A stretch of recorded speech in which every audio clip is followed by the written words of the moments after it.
In a previous video, I had discussed some of aspects of Franco Lambo's Machiavelli life, and I've barely scratched the surface when it came to the complexity of that man. While some artists may not have had the same life experience and boiling personality that Franco had, they can still be interesting to study. This is the case of Franco Lambo's number two, Lutumba Simaro Massiya. He was a legend of the TPOK band and has written countless classics over the years. He was the opposite of Lambo Machiavelli. At almost every level, he was soft-spoken with a low voice. His style of playing and writing has remained unchanged over the years, and he has had a discreet life and humble as well. In this video, I will shed some light on the man's talent by analyzing one of his great classics, Testament ya Bowule. So hello, welcome to the Botengu channel. I use this channel to show videos about music theory, others with myself playing music, and I also like to make small documentaries on African music. You can like, comment, and subscribe if you want to see more. Testament ya Bowule, The Will of Bowule, Bowule in English, is the story of a woman named José Bowule, who has died after being hospitalized.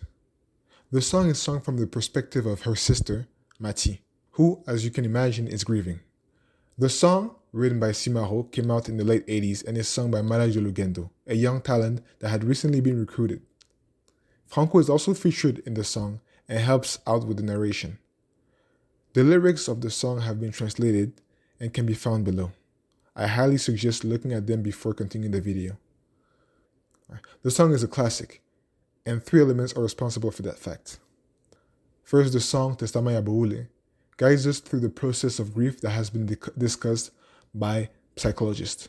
Elisabeth Kubler-Ross, a psychiatrist and a pioneer in near-death studies, mentioned that there are 5 stages in grief: depression, anger, denial, guilt, and acceptance. According to the expert David Kessler, there is no specific order, and it is possible to go through one stage multiple times.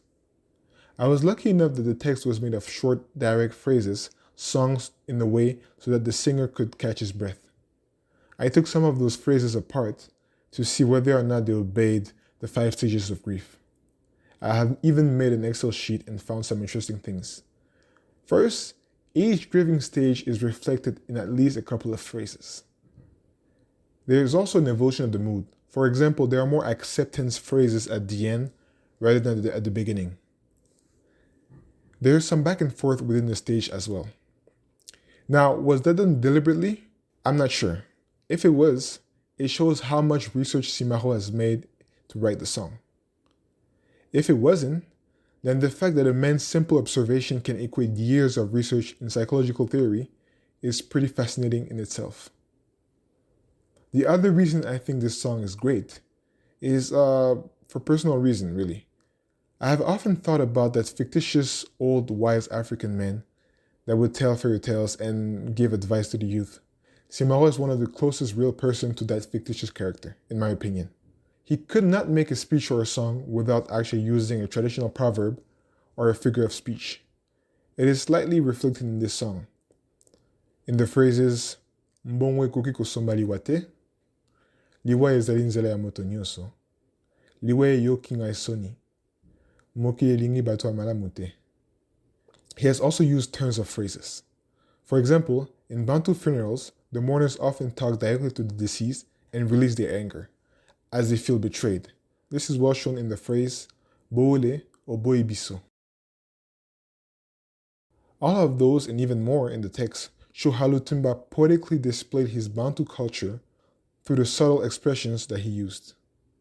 Finally, Simaro does a great job of universalizing the pain of Mati.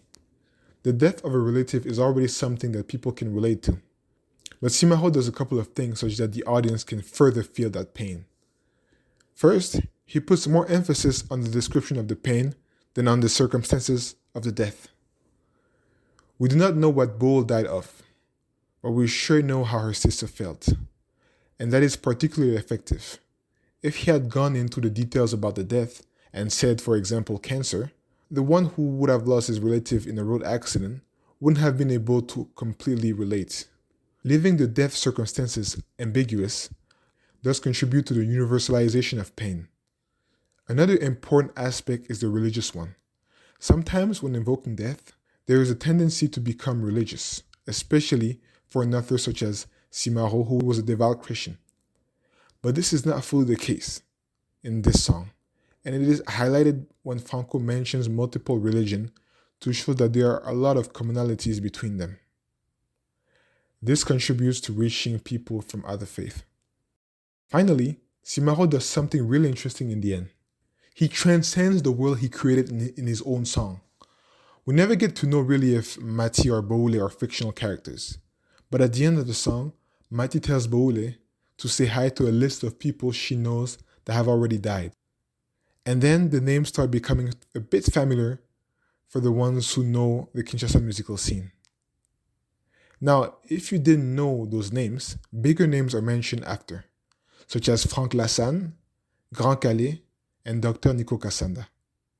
Now, if you were in Kinshasa during the 80s, you would have for sure heard of the three last names, and if you hadn't empathized with Mati by then, that line, or those names, would have probably made you feel a type of way. The list of names is particularly painful because it has kept growing over the years. Every time they have performed this song over the past 30 years, they have added names to it. When they performed a few years back, they had added the names of their former musicians who had died since the song came out, which included people like Franco and Madilu System. Finally, this song was sung after Simaro's death, and that list obviously included the author himself. There could be a whole book written on Simaro's talent, and this video has only once again scratched the surface when it comes to his genius. There are other things that could have been discussed, such as how he always brings the best out of his singers. For example, the intonation of Malage de Lugendo at specific key points throughout the song, the way the guitars change tempo at specific key points. However, for now, let's just stop here. I think there's already enough to digest.